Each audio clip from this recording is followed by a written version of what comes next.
తాకట్లో ఉన్న బంగారాన్ని విడిపించి ఆ రోజున మార్కెట్ ధర కట్టి మిగిలిన డబ్బును మీకు అందిస్తుంది కొమ్మూరి గోల్డ్.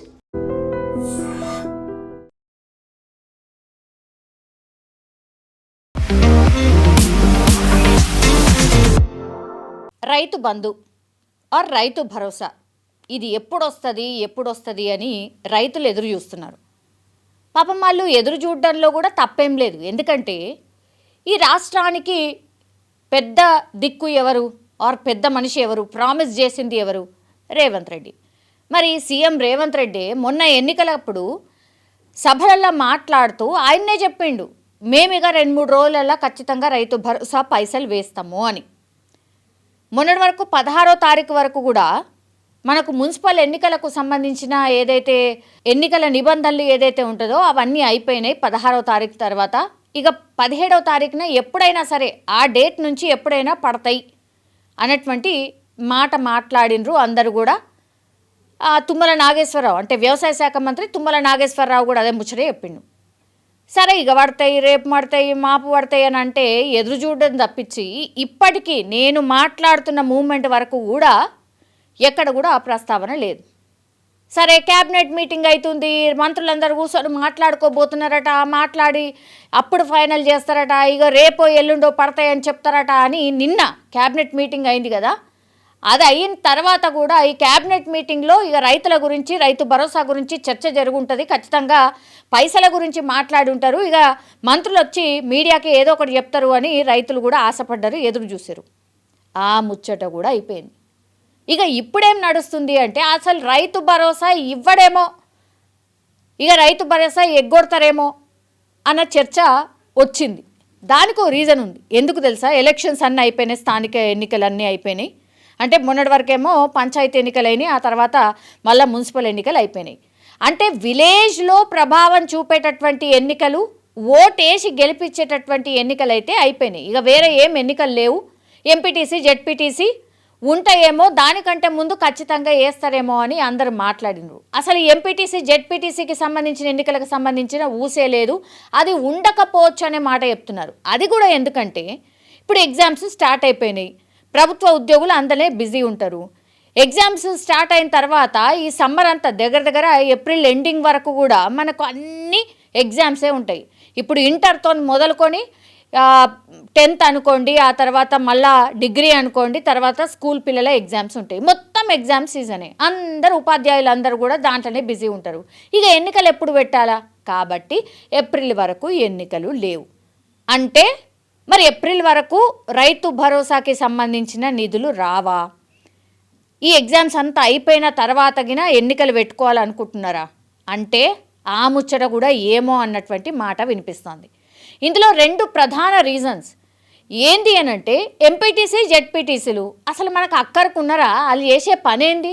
వాళ్ళకి ఎక్కడైనా ప్రోటోకాల్ కింద కనీసం ఆఫీస్ ఉన్నదా? ఒక కుర్చీ ఉందా? వాళ్ళు చేసే పనేంది? వాళ్ళకేం నిధులు ఏం కేటాయిస్తున్నారు? వాళ్ళకి అసలు ఏం రైట్ ఉంటుంది? వాళ్ళు సిగ్నేచర్ పెడితే కానీ నిధులు రిలీజ్ కావా? ఆ పరిస్థితి ఉన్నదా ఎక్కడైనా? లేదు. చాలా రాష్ట్రాలలో కూడా అసలు వ్యవస్థనే లేదు. కాబట్టి ఆ ఎంపీటీసీ, జెడ్పీటీసీలు మనకు అక్కర్నే లేదు, ఆ వ్యవస్థనే మొత్తం తీసి పాడేద్దాము అనే ఆలోచనలో ప్రభుత్వం ఉన్నట్టుగా కూడా వార్తలు వస్తున్నాయి. చాలామంది విశ్లేషకులు కూడా అంటున్నారు, అసలు నిజంగా ఏం అవసరము, మళ్ళా అదో రచ్చ, వీళ్ళ మీద మళ్ళీ ఇంకొకళ్ళని పెట్టడం అవసరం ఉన్నదా? అసలు ఆ వ్యవస్థనే తీసి పాడేస్తే అయిపోతుంది కదా, ఏమున్నది? దాని బదులు మనం ఏమన్నా నామినేటెడ్ పదవులను క్రియేట్ చేసి మన వాళ్ళకేమైనా పదవులు ఇప్పించుకుంటే బాగానే ఉంటుంది కదా. అంటే చెక్ పవర్ లాంటిదో ఇంకోటో మనోళ్ళకి వీళ్ళ పైన, అంటే ఈ మున్సిపాలిటీల వాళ్ళ పైన ఎవరినన్నా ఒకళ్ళని మనోళ్ళని పెడితే అయిపోతుంది కదా. సంథింగ్ ప్రోటోకాల్ ఇచ్చినట్టుగా ఉంటుంది, మనోళ్ళకు కూడా ఎన్నో ఒక పదవిని ఇచ్చినట్టు ఉంటుంది కదా అన్న ఆలోచన చేస్తున్నట్టుగా కొంతమంది విశ్లేషకులు అయితే భావిస్తున్నటువంటి పరిస్థితి. అట్లయినా మన పార్టీ వాళ్ళకే లాభపడుతుంది, మన పార్టీలో ఉండి మన పార్టీ కోసం వర్క్ చేసిన వాళ్ళకి ఒక పదవి ఇచ్చినట్టు అవుతుంది. కాబట్టి మరి ఆ ఆలోచనే బెటర్ కదా అన్న పరిస్థితుల్లో రాష్ట్ర సర్కారు ఉన్నట్టుగా చెప్తున్నారు. ఇది ఒకటి అయిపోయింది. రైతు భరోసా ఇప్పుడు రైతు భరోసాకు సంబంధించిన నిధులు ఇక సమకూర్చినరు. మొత్తం 9,000 కోట్లు మొత్తం అంతా ప్రభుత్వం అంతా సేకరించింది. ఓ బ్యాంక్ కాడ లోన్ కూడా తీసుకొచ్చింది. ఆ పైసలు రేపో మాపో పడబోతున్నాయి. ఇక రైతు భరోసా నిధులు వాళ్ళకి రిలీజ్ అవుతాయి అన్నటువంటి మాట మొన్నటి వరకు కూడా మనం విన్నాం. కానీ అంటే ఆ పైసలే సమకూరుస్తున్నారు అన్న వార్త విన్న మనం నిన్న క్యాబినెట్ మీటింగ్లో మంత్రులు వచ్చి ఏం చెప్పిండ్రు, ఈ పైసలన్నీ కూడా ఎల్ఎన్టీ అంటే మెట్రోకి సంబంధించిన పైసలు ఏవైతే కేంద్రానికి మొత్తంగా గడితే మళ్ళా ఈ మెట్రో విస్తరణకు వీళ్ళు పర్మిషన్ ఇస్తారు. కాబట్టి ఆ మెట్రో విస్తరణలో భాగంగా 9 కాదు 10,000 కోట్లు కాదు, ఏకంగా 15,000 కోట్లు అవసరమైనవి. ఆ 15,000 కోట్లని పూర్తిగా ఇప్పుడు కేంద్ర సర్కార్కి ఇచ్చేస్తే మెట్రోకి సంబంధించిన పనులు మనకు వస్తాయి, మెట్రో విస్తరణ చేసుకోవచ్చు అన్న ఆలోచనలో సర్కారు ఉన్నట్టుగా డైరెక్ట్గానే మంత్రులే మీడియా సమావేశం పెట్టి అంటే మంత్రివర్గంలో ఏమేమి డిసిషన్స్ తీసుకున్నాము అన్న మాట వాళ్ళే చెప్పిండ్రు. అసలు 9,000 కోట్లే లేవు, 9,000 కోట్లు ఇవ్వడానికే తెగ ట్రై చేస్తున్నారు అన్న మాట వినిపించిండ్రు.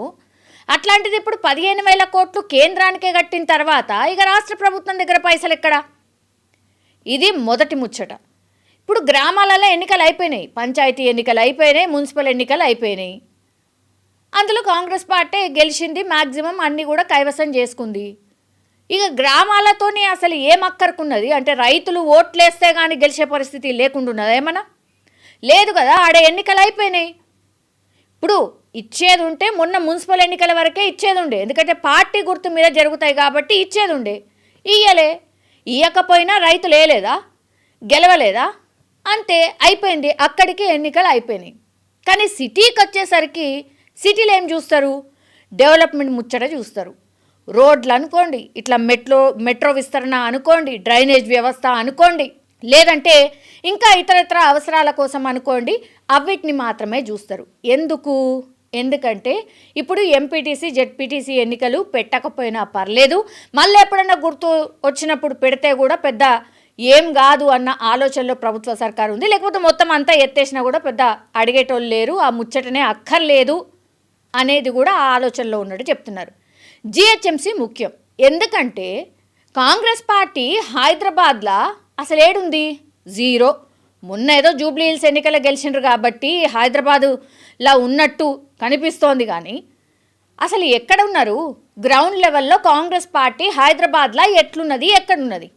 లేదు, బీఆర్ఎస్ పార్టీ స్ట్రాంగ్ ఉంది. మొన్న ఈ శివారు ప్రాంతాలలో కూడా బీఆర్ఎస్ఏ డామినేట్ చేసింది. ఇప్పుడు బీఆర్ఎస్ని కొట్టాలే, మనం లెవ్వాలి అని అంటే జిహెచ్ఎంసీ వెరీ వెరీ ఇంపార్టెంట్. మొత్తం పట్టు సాధించాలి అంటే కాన్సన్ట్రేట్ చేయాల్సింది మనకు జిహెచ్ఎంసీ మీద, సిటీ మీద కాన్సన్ట్రేషన్ చేయాలి. కాబట్టి సిటీ కోసం, డెవలప్మెంట్ కోసం పైసలు ఖర్చు పెడితే జిహెచ్ఎంసీ ఎన్నికల్లో గెలవచ్చు.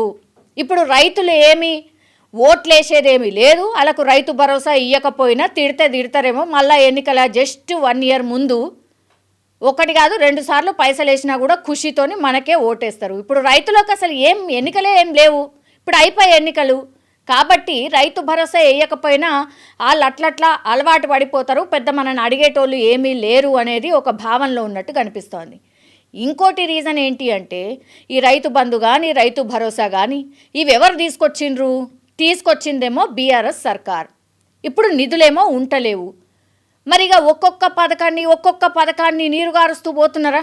ఇప్పుడు రైతు బంధు ఆ రైతు భరోసా అని వీళ్ళు పేరు మార్చిన రైతు బంధు, రైతులు అనగానే ఫస్ట్ వాళ్ళకి ఇచ్చే ఏవైతే పథకాలు ఉంటాయో అవన్నీ ప్రవేశపెట్టింది కేసీఆర్. మరి ఈ పథకాలు పెట్టినప్పుడల్లా పేరైతే మనకు వస్తలేదు, మొత్తం కేసీఆర్ పథకాన్ని గురించే మాట్లాడుతున్నారు, కేసీఆర్ ప్రవేశపెట్టిండనే చెప్తున్నారు అనేది కూడా ఒకటి. అంటే కాంగ్రెస్ సర్కార్లో మాట్లాడుకుంటున్నారు. అంటే మనకు దక్కిన క్రెడిట్ ఏంది, పథకం ఆయన తీసుకొచ్చింది, పేరు మనకెందుకు వచ్చింది, అదే మనం తీసుకొచ్చిన పథకం కాదు కదా, ఏదో కొనసాగిస్తామని చెప్పినాం, ఆ పైసలు కూడా వస్తలేవు, మనం ఇయ్యలేకపోతున్నాం. కాబట్టి అసలు రైతు భరోసా అనే పథకాన్ని మొత్తంగా ఎత్తేసి రాను మెల్లమెల్లగా అలవాటు చేసి అసలు రైతు భరోసా అనే పథకాన్ని తీసేసి ఇదే నిధుల్ని ఇంకో వేరే పథకం పేరు పెట్టి రైతులకు మేలు చేసే కార్యక్రమం ఏమన్నా చేస్తే కాంగ్రెస్ పార్టీ మార్క్ ఉంటుంది కదా, కాంగ్రెస్ పేరు ఉంటుంది కదా, ఆ పథకానికి కూడా సోనియమ్మనో రాజీవ్ గాంధో ఇట్లా ఎవరో ఒక పేరు పెట్టుకొని రైతులకు మేలు చేస్తే బెటర్ కదా. ఈ ఆలోచనలో ఉన్నట్టుగా కూడా కొంతమంది విశ్లేషకులు అయితే చెప్తున్నటువంటి మాట జరగవచ్చు. ఎందుకంటే ఇందులో మళ్ళీ 2-3 రీజన్స్ మనకు కనిపిస్తున్నాయి. 2 లక్షల రుణమాఫీ జరిగిందా? కాంగ్రెస్ పార్టీకి అసలు పాజిటివ్ ఎంత పాజిటివ్ కావాలా? 2 లక్షల రుణమాఫీ అసలు ఇంతవరకు ఎవరు చేయలే. వైఎస్ఆర్ హయాంలో ₹1,00,000 రుణమాఫీ అందరికైనా అప్పుడు ఫుల్ ఖుషి ఉండే. 2 లక్షల రుణమాఫీ ఈ రాష్ట్ర సర్కారు వచ్చి చేసినప్పటికీ కూడా రైతుల్లో అంతగానం సంతోషం లేదు. అంటే దాన్ని కూడా క్యాష్ చేసుకోలేకపోయింది రాష్ట్ర సర్కారు అనేది కూడా స్పష్టంగా మనకు అర్థమైంది. ఇక్కడ ఇవ్వడమే కాదు, దాన్ని ఎట్లా ప్రమోట్ చేసుకోవాలా, ఎట్లా క్యాష్ చేసుకోవాలా, రైతులతో ఎట్లా మెచ్చుకునే మాటలు చెప్పించుకోవాలనేది కాంగ్రెస్ పార్టీ కాన్సన్ట్రేషన్ చేయలే. 2 లక్షల రుణమాఫీ చేసినప్పటికీ కూడా ఈ రైతుల నుంచి పాజిటివిటీ రాష్ట్ర సర్కారు మీద రాలే. ఎందుకంటే రైతులకు 2 లక్షల పైగా ఉన్నటువంటి వాళ్లకు రుణమాఫీ కాలేదు. వాళ్ళు కొద్దిమందే ఉన్నారు, గింతే కొద్దిమందే ఉన్నా వాళ్ళయే ఎక్కువ 2 లక్షల పైన ఉన్న వాళ్ళకి రుణమాఫీ కాలే అదే ఎక్కువ ప్రచారం అయింది తప్పించి 2 లక్షలు రుణమాఫీ పొందిన వాళ్ళు ఎక్కువ పాజిటివ్గా రియాక్ట్ అయిన పరిస్థితి ఏడా మనకు కనిపించలేదు. రైతు భరోసా ఇస్తున్నాం, కష్టపడి ఇస్తున్నాం. అసలు ఆ 2 లక్షల రుణమాఫీ చేయకుండా రైతు భరోసాని చాలా ఈజీగా రాష్ట్ర సర్కారు ఇవ్వగలుగుతుండే. కానీ పంతానికి పోయి సవాళ్ళకు పోయి నేను చేస్తా అని చెప్పి చేసిండ్రు. కానీ ఆ క్రెడిబిలిటీ మాత్రం కాంగ్రెస్ పార్టీ గెయిన్ చేయలేకపోయింది. రైతు భరోసా కూడా వీళ్ళు ఇస్తున్నారు కానీ ఎక్కడ ఆ పథకం ఎప్పుడు అమలైనా కేసీఆర్నే గుర్తు చేస్తుంది, బీఆర్ఎస్ పార్టీనే గుర్తు చేస్తుంది. అసంటి పథకం మనకెందుకు? అందుకని రైతులకు మేలు చేద్దాం, కానీ ఇంకో విధంగా దానికి ఇంకో పేరు పెట్టి ఇంకోలాగా దాన్ని లబ్ధి పొందే కార్యక్రమాన్ని ఏమైనా రూపొందిద్దాం, ఆ పథకాన్ని మనం ప్రజల్లోకి తీసుకువెళ్దాం. ఈ భావనలో రాష్ట్ర సర్కార్ థింక్ చేస్తున్నట్టుగా చెప్తూ ఉన్నారు. ఇవన్నీ ఎట్లా సాధ్యమైనవి అంటే నిన్న ఇక్కడ మన హైదరాబాద్లో మంత్రివర్గ సమావేశం జరిగింది. కానీ అంతకంటే ముందే ఢిల్లీలో మంత్రులు అట్లాగే సీఎం వీళ్ళందరూ కూడా మొన్న క్యాబినెట్ సమావేశం ఢిల్లీలో జరిగింది ఒక వారం 10 రోజుల కిందట. అక్కడ పూర్తి స్థాయిలో రేవంత్ రెడ్డికి సంబంధించిన పనితీరు కావచ్చు, తర్వాత రేవంత్ రెడ్డి కొన్ని కీలకమైన డిసిషన్స్ తీసుకునే అవకాశం కల్పించేలాగా నివేదికలు తీసుకెళ్ళి అక్కడ ఢిల్లీలో సమర్పించింది కాంగ్రెస్ పార్టీ. అందులో భాగంగానే రైతులకు సంబంధించి రైతుల సమస్యలు, రైతుల పథకాలకు సంబంధించి కూడా పెద్ద ఎత్తున చర్చ నడిచింది. ఈ ప్రపోజల్ నేను ఇంతకు ముందు చెప్పినటువంటి ప్రపోజల్ ఏదైతే ఉందో దాన్ని కూడా రాహుల్ ముందర పెట్టడం, పూర్తి స్థాయి నివేదిక ఇవ్వడం, దానికి రాహుల్ గాంధీ ఓకే చెప్పినట్టుగా కూడా ఇప్పుడు ఒక వార్తనైతే ప్రచారం అవుతుంది. జరిగిండొచ్చు, మేబీ పాసిబిలిటీస్ చాలా ఎక్కువగా ఉన్నాయి. అందుకే కదా సీఎం రేవంత్ రెడ్డి నోట రైతు భరోసా ఇస్తామని చెప్పిన తర్వాత కూడా ఇవ్వలేదు. So most probably Rythu Bharosa పథకాన్ని తీసేసి వాళ్ళు అనుకున్నటువంటి పథకాన్ని, రైతులకు మేలు చేసే పథకాన్ని అతి త్వరలో కొత్త పథకాన్ని అనౌన్స్ చేసి ముందుకు వెళ్ళే అవకాశాలు అయితే స్పష్టంగా కనిపిస్తూ ఉన్నాయి.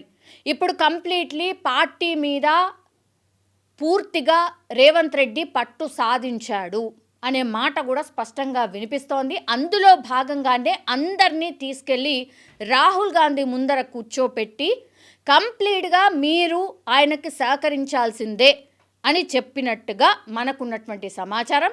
యాజ్ వెల్ యాజ్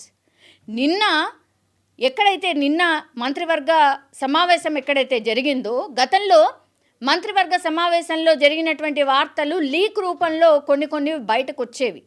కానీ నిన్నటి మంత్రివర్గ సమావేశంలో మాత్రం పూర్తిగా ఎక్కడ కూడా ఎలాంటి లీక్స్ లేవు.